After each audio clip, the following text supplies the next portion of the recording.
দর্শক, আমরা প্রায়ই অনেক রোগীদেরকে বলতে দেখি, ডাক্তার সাহেব কানের পাশে বেশ অনেক দিন ধরে ফোলা, তবে তেমন ব্যথা করে না। এই ব্যথা না হওয়াটা কি আসলে ভালো?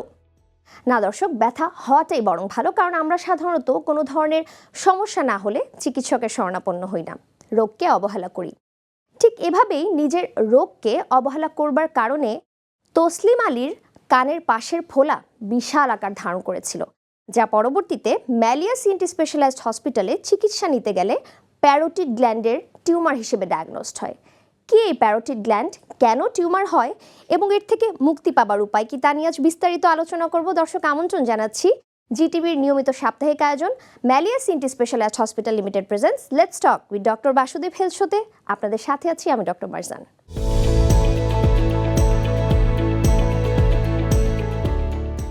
প্রিয় দর্শক, আজ প্যারোটিড গ্ল্যান্ডের টিউমার নিয়ে বিস্তারিত আলোচনা করব এবং আমাদের সাথে আলোচনার জন্য গেস্ট এক্সপার্ট হিসেবে আছেন ডাক্তার বাসুদেব কুমার সাহা, নাক কান গলারোগ বিশেষজ্ঞ এবং হেডনেক সার্জন, সিনিয়র কনসালটেন্ট, কেন্দ্রীয় পুলিশ হাসপাতাল রাজারবাগ ঢাকা, চিফ কনসালটেন্ট, ম্যালিয়া CNT specialised hospital limited. Sir, অনেক অনেক স্বাগত জিটিভির আয়োজনে। কেমন আছেন? ডক্টর মারজান, আমি ভালো আছি। Thank you very much to invite me in this show. অসংখ্য ধন্যবাদ স্যার। এবং প্রিয় দর্শক, আমাদের সাথে আজকে আমন্ত্রিত অতিথি হিসেবে আছেন জাতীয় চলচ্চিত্র পুরস্কার প্রাপ্ত বাংলাদেশের legendary singer Rafiqul Alam.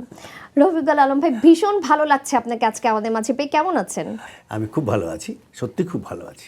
Sir, আজকের যে আলোচনার মূল বিষয় প্যারোটিড গ্ল্যান্ডের টিউমার, শুরুতে আপনার কাছে জানতে চাইব প্যারোটিড গ্ল্যান্ডটা আসলে কি, এর কাজ কি শরীরে? এক্স্যাক্টলি রফিক ভাই, দেখুন সৃষ্টিকর্তা আমাদেরকে কত ভালোবাসেন। তিনি আমাদের এই অঙ্গ প্রত্যঙ্গ দেওয়ার মাধ্যমে আমাদেরকে একটি জীবন দান করেছেন, পাশাপাশি সেই অঙ্গ প্রত্যঙ্গকে ভালো রাখার জন্য প্রতিটি পরতে পরতে তিনি সিস্টেম ডেভেলপ করে দিয়েছেন। যেমন একটি স্যালিভারি গ্ল্যান্ড বা স্যালাইভা সিস্টেম, অর্থাৎ লালার যে একটি সিস্টেম আমাদের দেহে আছে, সেই লালা নিঃসৃত হয় কতগুলো গ্রন্থির থেকে, যেই গ্রন্থিগুলো নাম কিন্তু আমরা অনেকেই জানি না, কিন্তু আমরা লালা বা থুথু যাই বলি এটার সাথে পরিচিত, কিন্তু এটা প্রোডাকশন কোথার থেকে সেটা কিন্তু আমরা জানি না। এবং এই গ্রন্থির থেকেই কিন্তু লালা নিঃসৃত হয়।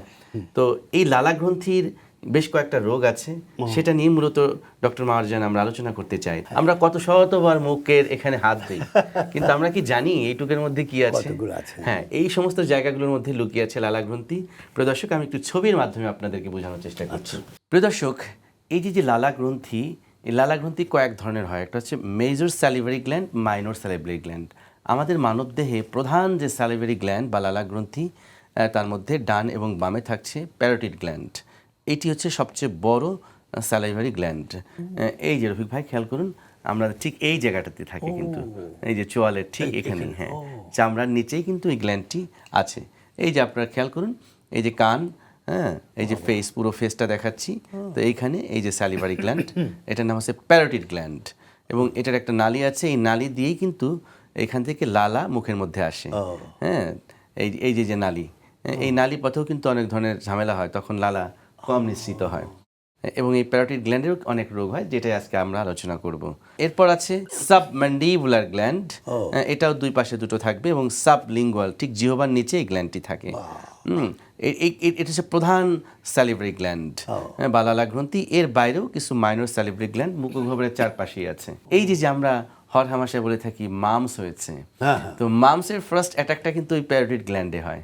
এবং দেখবেন ছোটবেলাতে, হ্যাঁ, অনেকেই হয়তো মামসে আক্রান্ত হয়েছে। আপনার কি এরকম কোনো এক্সপেরিয়েন্স আছে? হ্যাঁ, আমার 2বার হয়েছে মামস। আপনার নিজে? হ্যাঁ। কোন বয়সে? একটা একেবারে যখন স্কুল জীবনে, আর একটা যখন আমি চাকরি করছি বাংলা একাডেমিতে 74 এর দিকে, বেশ মামস হলো এবং খুব কষ্ট পেয়েছিলাম, ভয়ও পেয়েছিলাম। আচ্ছা আচ্ছা। এই প্যারোটিড গ্ল্যান্ডের ভেতরে, হ্যাঁ, এবং এই ডাক্টের ভেতরে ক্যালসিয়াম ডিপোজিট হয়ে স্টোন হয়ে যেতে পারে, পাথর হতে পারে। হ্যাঁ, সেই কন্ডিশনটাকে আমরা বলছি সাইলোলিথিয়াসিস। তারপর প্যারোটিড গ্ল্যান্ডে মামস পরবর্তী সেকেন্ডারি ইনফেকশন হয়ে প্যারোটাইটিস ডেভেলপ করতে পারে, অর্থাৎ ইনফেকশন হয়ে যেতে পারে। ইভেন এটার মধ্যে ফোড়া হতে পারে, যেটাকে আমরা বলছি প্যারোটিড অ্যাবসেস। হ্যাঁ, আমি আরেকটা পিকচার দেখাই। রোহিত ভাই, আপনি নিশ্চয়ই খেয়াল করছেন, এই যে কান, ঠিক কানের গোড়ায় এবং এই যে ঠিক মুখের চোয়ালের পাশেই কিন্তু প্যারোটিড গ্ল্যান্ডটির অবস্থান। এবং এই গ্ল্যান্ডের মধ্যে আমি ইনফেকশনের কারণে কিছু রোগ হয় বললাম, পাশাপাশি সেই ইনফেকশন ভাইরাস দিলে হলে একটু ব্যাকটেরিয়াল ইনফেকশন, ভাইরাস দিয়ে যদি হয় সেটা আমরা বলছি কমনলি হচ্ছে মামস ভাইরাস দিয়ে হয়, সেই কন্ডিশনটাকে আমরা বলছি মামস। হ্যাঁ, এরপর ব্যাকটেরিয়া দিয়ে যদি হয় তাহলে ব্যাকটেরিয়াল ইনফেকশন পরবর্তী প্যারোটাইটিস ডেভেলপ করে এবং সেখান থেকে প্যারোটিড অ্যাবসেস বা ফোড়া তৈরি হয় এবং এটার মধ্যে পাথর তৈরি হয়ে এটা হতে পারে স্যালিয়াডিনাইটিস নামক একটি রোগ। এরপর এইখানে টিউমার হতে পারে। এখন দুই ধরনের টিউমার হতে পারে, কিছু হচ্ছে বিনাইন আর কিছু হচ্ছে ম্যালিগনেন্ট বা ক্যান্সার টিউমার। এই যে তুমি বললে যে লালা সিক্রেট করে, এই লালার কাজটা কি? লালা, হ্যাঁ দেখুন, ময়শ্চার করাই শুধু কাজ না, লালা আছে বলে কিন্তু আসলে আমরা ঠিক মতন আহার গ্রহণ করতে পারছি। আচ্ছা। হ্যাঁ, এবং শুধু সেটাই না, আমরা খাবার পর যে গলধকরণ করতে পারছি, এটার এক নাম্বার ফাংশন হচ্ছে লালা। লালার মধ্যে মিউসিন নামক একটি উপাদান থাকে যেটি আমাদের এই খাবারটাকে মানে মন্ড তৈরি করে। আমরা যা খাচ্ছি চর্বণ করার পর সেটাকে কিছুটা লুব্রিকেন্ট করে, এটাকে পিচ্ছিল করে এবং পিচ্ছিল করার মাধ্যমে আমরা যখন ঢোক গিলছি তখন এটা আলটিমেটলি আমাদের গলধকরণ হয়ে আমাদের পাকস্থলীতে যাচ্ছে। অর্থাৎ মুখ থেকে পাকস্থলী পর্যন্ত নিয়ে যেতে বাহক হিসেবে কিন্তু এই লালাটা কাজ করছে। এই যে তোমার এতগুলো যে তন্ত্রের কথা বললা, গ্ল্যান্ডের কথা বললা, তো ভয় পেয়ে যাচ্ছে এখানে ছোটোবেলায় যে আমাদের পণ্ডিত মশাই কান ধরে কানমলা দিতেন, এতে কোনো ক্ষতি হতো কিনা জানি না, কিন্তু এতগুলো বিষয় আছে এই অঞ্চলে। এইখানে লালাটা এই আমাদের যে আমরা যেটা নার্ভ বলি, তোমরা বলো যেটা তন্ত্রী বলি, এইগুলোকে কোনো সহায়তা করে কিনা? না, এখানে নার্ভ বলতে যে আমরা যদি যেহেতু আজকে আলোচনা করছি প্যারোটিড গ্ল্যান্ড নিয়ে, এই প্যারোটিড গ্ল্যান্ডের মধ্যেই কিন্তু আমাদের ফেশিয়াল এক্সপ্রেশনের একটা গুরুত্বপূর্ণ নার্ভ যেটা হচ্ছে ফেশিয়াল নার্ভ, এই নার্ভটা কিন্তু এই প্যারোটিড গ্ল্যান্ডের মধ্যেই থাকে। হ্যাঁ, তো আমরা একটু এই বিষয়ে আলোচনা করতে চাই যে আপনি যেহেতু বলেছিলেন যে ছোটবেলায় আপনার মামস হয়েছিল, এটা নিয়ে একটু কথা বলতে চাই। এই মামসটা কিন্তু আর একটা মামস ভাইরাস দিয়ে আক্রান্ত হয়। কেমন? এই ভাইরাসটা যখন অ্যাটাক করে আলটিমেটলি স্যালাইভার মাধ্যমে এটি এই প্যারোটিড গ্ল্যান্ডের মধ্যে ঢুকে যাচ্ছে। হ্যাঁ, এবং ঢুকে যে সেখানে আলটিমেটলি কি করছে, একটা সোয়েলিং হয়ে যাচ্ছে। হ্যাঁ, অর্থাৎ এটা একটা ইনফ্লামেশন। হ্যাঁ, প্যারোটিড গ্ল্যান্ডটা ফুলে যাচ্ছে এবং এটা হচ্ছে স্কুল গোয়িং। আপনি যেটা বলছিলেন ছোটবেলায় আপনি তখন সাধারণত এই 5 থেকে 10 বছরের বাচ্চারা এটাতে আক্রান্ত হয়, কারণ এই সময়টাতে তাদের রোগ প্রতিরোধ ক্ষমতা কম থাকে। তো যে কারণে হয় কি যে এই ভাইরাসটা ঢুকে প্যারোটিড গ্ল্যান্ডকে আক্রান্ত করে এবং দেখবেন যে এই গ্ল্যান্ডটা ফুলে যায়। আমরা গ্রামগঞ্জে দেখেছি, এরকম হলে আমিও দেখেছি যে এই মায়েরা বা দাদা নানিরা চুন এবং হলুদ লেপটে দেয়, এরকম অভিজ্ঞতা আছে না? তো এটা তারা করে, কিন্তু আসলে আলটিমেটলি এটা তাদের একটি ধারণা, টোটকা। কিন্তু মনে রাখবেন এই ভাইরাসটার একটা সেলফ রেমিটিং, সাধারণত 14 দিন পর এটা আপনি সাবসাইড করে যায়। এই 14 দিনের মধ্যে আলটিমেটলি এটা একটা কন্টাজিয়াস, অর্থাৎ বলা হয় যে এটা একজনের থেকে ছোঁয়াছে আর একজনে যাবে, লালার মাধ্যমে যেতে পারে, ইভেন কন্ট্যাক্টের মাধ্যমে যেতে পারে। যে কারণে কিন্তু দেখবেন যে যখনই এটার অ্যাটাক হয় তখন আমরা এই ধরনের বাচ্চাদেরকে স্কুলে যাওয়াটা থেকে বিরত রাখি এবং যারা ভ্যাকসিনেটেড না তাদের এটা বেশি হওয়ার সম্ভাবনা থাকে। যে কারণে মামস, মিজলস এবং রুবেলার যে ভাইরাসের এটার যে ভ্যাকসিন, সেটা কিন্তু আমি সবাইকে নেওয়ার জন্য বিনীত অনুরোধ জানাবো। এটারও ভ্যাকসিন আছে? হ্যাঁ, আছে। হ্যাঁ, এবং এটা কিন্তু স্যার এখন একটু তুলনামূলক কম দেখা যায়, ছোটবেলায় কিন্তু অনেক বেশি দেখা যেত।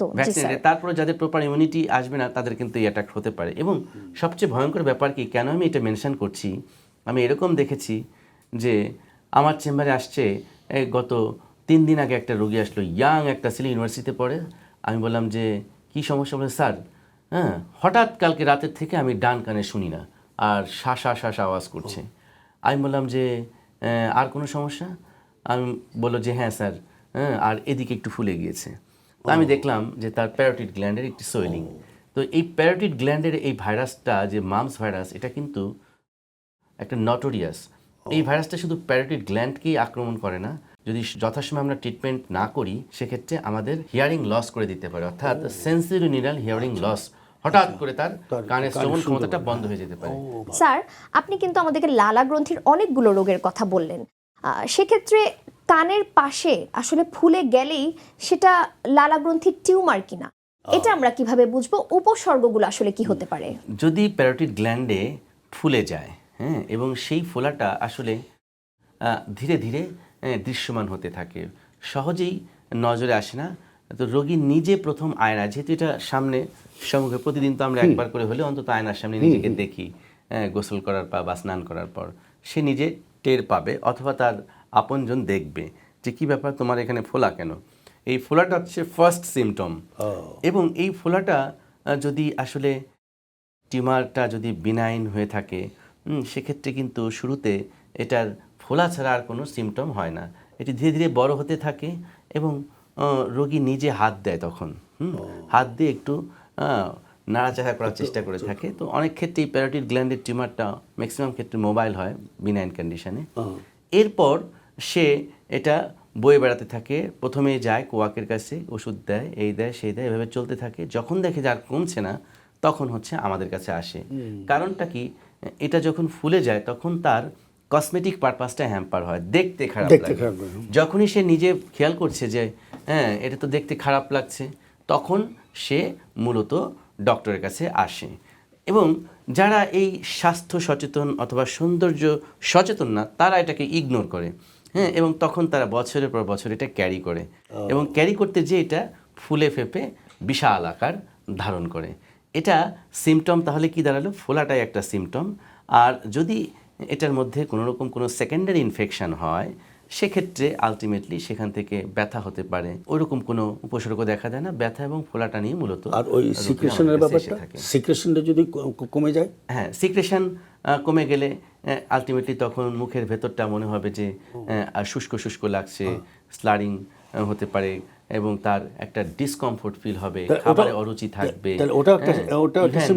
যদি মামস ভাইরাসে কোনো বাচ্চা আক্রান্ত হয়, তখন তার শরীরে হালকা জ্বর আসবে, ম্যাজ ম্যাজ করবে, যেটাকে আমরা ম্যালাইস বলছি, হ্যাঁ। তারপর পেশেন্টের খাবারের একদম অরুচি হয়ে যাবে, খেতে ইচ্ছা করবে না, শরীরটা দুর্বল হয়ে যাবে, মাসল পেইন হবে, মাংসপেশিতে ব্যথা করবে। এগুলো আসলে মূলত এই ধরনের সিমটমগুলো আমরা সাধারণত পেয়ে থাকি। আচ্ছা, এই যে তোমার এই গ্ল্যান্ডটার কি নাম যেন বললে? Parotid gland. প্যারোটিড গ্ল্যান্ড, এখান থেকে ক্যান্সারাস কিছু হতে পারে কিনা, কিংবা আরো ডায়ার কনসিকোয়েন্স হতে পারে? খুবই চমৎকার একটা প্রশ্ন করেছেন, যেটার উত্তর জানার জন্য আমরা অধীর আগ্রহে আছি। তবে একটু ছোট একটা বিরতি নিয়ে নিব, তারপরে দর্শক, ম্যালিয়াস ইন্টি স্পেশালাইজড হসপিটাল লিমিটেডের সৌজন্যে দেখছেন let's talk with doctor Basudeb health show. We are coming after a short break, please stay with আস।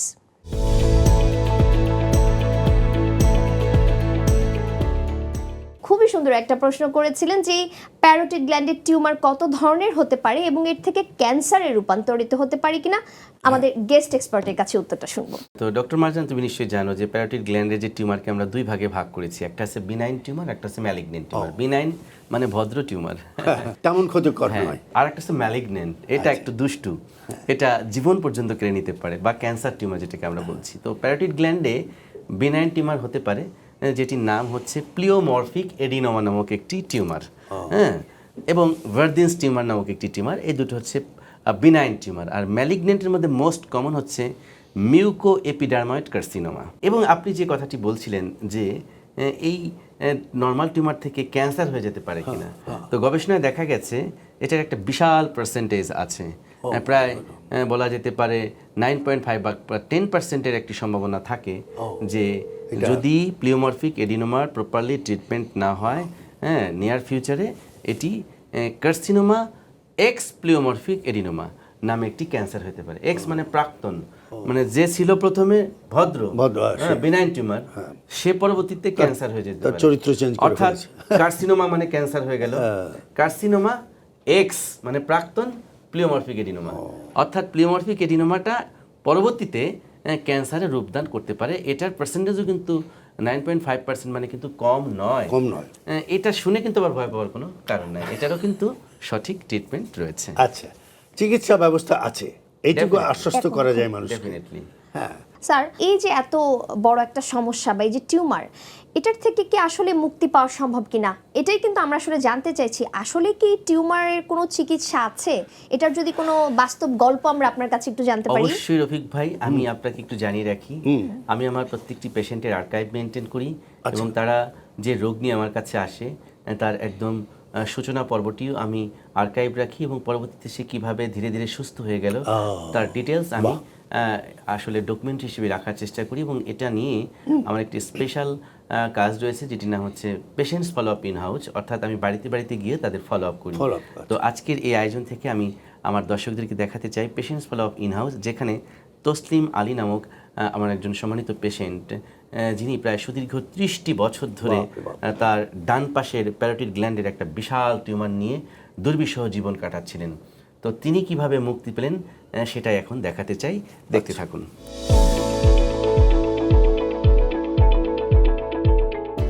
এটা মূলত একটি প্যারোটিড গ্ল্যান্ডের টিউমার। আপনারা নিশ্চয়ই জানেন আমাদের মানবদেহে কতগুলো লালা গ্রন্থি আছে। প্যারোটিড গ্ল্যান্ড যেটা দুই পাশে দুইটা থাকে, ডান পাশে একটা, বাম পাশে একটা, খেয়াল করুন। এটার ভেতরে কিন্তু একটি গ্ল্যান্ড আছে, সেটা কিন্তু আমরা বুঝতে পারছি না। প্যারোটিড গ্ল্যান্ডে যখন টিউমার হয়েছে সেটা অনেকটা দেখুন, একটা বিস্ফোরণ ঘটার মতন অবস্থা, তাই না? ফেশিয়াল নার্ভের যে ট্রাঙ্ক এখান থেকে শুরু হয়ে একটা গেছে কোথায়, এই যে আমি দিলাম কপালে সাপ্লাই, আর একটা দিলাম কোথায় সাপ্লাই, চোখে, আর একটা দিলাম কোথায় সাপ্লাই, এটা হচ্ছে মুখে, আর একটা হচ্ছে কোথায়, এই যে মার্জিনাল ম্যান্ডিবুলার নার্ভ, আর একটা হচ্ছে চলে গেল ঘাড়ে। আমরা যে প্ল্যান করেছি সেটা হচ্ছে সুপারফিশিয়াল প্যারোটিডেক্টমি। এখন আমরা সুপারফিশিয়াল প্যারোটিডেক্টমি মানে হচ্ছে সুপারফিশিয়াল লোবটাকে তুলে আনবো, কিপিং দিস 5 ফেশিয়াল ব্রাঞ্চেস, অর্থাৎ এই 5টা ব্রাঞ্চকে আমরা অক্ষত অবস্থায় রেখে সার্জারিটি করাতে চাই বা করতে চাই। এখন ধরুন যে আমাদের যদি কোনো কারণে এই টিউমারটা সরাতে, যে এই যে নার্ভগুলো এত সূক্ষ্ম যে এটা একটা চুল যদি আমরা কল্পনা করি এই চুলের মতন থিন, মানে থিকনেসটা চুলের মতন, তাহলে খুবই নড়বড়ে অবস্থা। তো যে নার্ভ বা যে ব্রাঞ্চটা ইনজুরি হবে সেই অংশের যে সাপ্লাই কখনো কখনো ইম্পেয়ার্ড হতে পারে। আমি আল্লাহর বাদের বাবা, আপনার উপরে বাস আচ্ছা, সেই তো পারবো, আমার তাও পারবো, সব কিছু আপনার দু হাত তুলে দোয়া করেন যাতে আমরা আজকেও এই অপারেশনটা সফল করে বলতে পারি অপারেশন সাকসেসফুল। বলুন আমিন। পরম করুণাময় মহাসৃষ্টিকর্তার অশেষ কৃপায় আমরা অবশেষে এই চাচা জানের প্যারোটিড সার্জারিটা সফল করেছি, এবং আজকের এই মাহেন্দ্রক্ষণে সম্মাননার স্মারক হিসেবে তাকে আমরা একটি উত্তরীয় দিয়ে প্রথমে বরণ করব। যদিও এই বরণের কাজটি করার কথা ছিল আমাদের অনুষ্ঠান মঞ্চে, কিন্তু একটু আগে জানতে পারলাম তার পরিবারে ঘটে গেছে এক অন্যরকম ঘটনা। কি ঘটেছে বলুন তো দেখি। ওনার ওয়াইফ বেশ কয়েকদিন থেকে আমাদের মৌলভীবাজার জেলা শহরে ভর্তি ছিল। হ্যাঁ। তো বর্তমানে ওনার ওয়াইফের অবস্থা খুবই খারাপ হয়েছে, এখন আমরা সিলেটে নিয়ে যাচ্ছি। এই সম্মানটি আপনার জন্য, এটি আপনি গ্রহণ করলে আমরা ধন্যবাদ। অর্থাৎ আপনি নতুন জীবন পেয়ে পেয়েছেন। তুমি তো কৃষক মানুষ, হ্যাঁ, ক্ষেত খামারে কাজ করে, ওনার নিজের কৃষি টিসি আছে, সবকিছু উনি করে। আগে টুকটাক মানুষ তো ইয়ে করতো, এখন ওনারা যদি বলা হয় যে এটা বন্ধ করো, তুমি রেস্ট করো, রইদে যাইও না, সিগারেট খাইও না, উনি ডাইরেক্ট সোজা কথা যে মরার সময় যখন মরি নাই, হ্যাঁ, এলে এখন আর মরবো না। কথা কিন্তু একটা বলেছিলাম, পান এবং সিগারেট এই দুটো কি ছেড়ে দিয়েছেন? সত্যি তো? ওকে, থ্যাংক ইউ সো মাচ।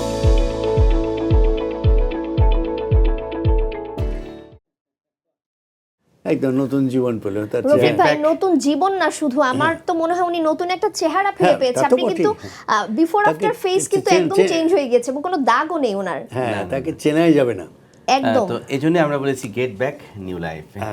তো আমি আরো একটি কাজ এবার থেকে শুরু করেছি। ম্যালিয়াসের যে 4র্থ প্রতিষ্ঠা বার্ষিকী হলো, আমরা 15 জন যে রোগী যারা দুরারোগ্য রোগে আক্রান্ত হয়ে জীবনের আশাটাই ছেড়ে দিয়েছিলেন রফিক ভাই, তো তাদেরকে আমরা নিউ ব্যাক গেট লাইফ সম্মাননা ভূষিত করেছি গত 12 ডিসেম্বর, এবং আমৃত্যু তাদের ফ্রি কনসালটেন্সির ব্যবস্থা করেছি। আমি তাদেরকে সবসময় ফ্রি রেখে দিই।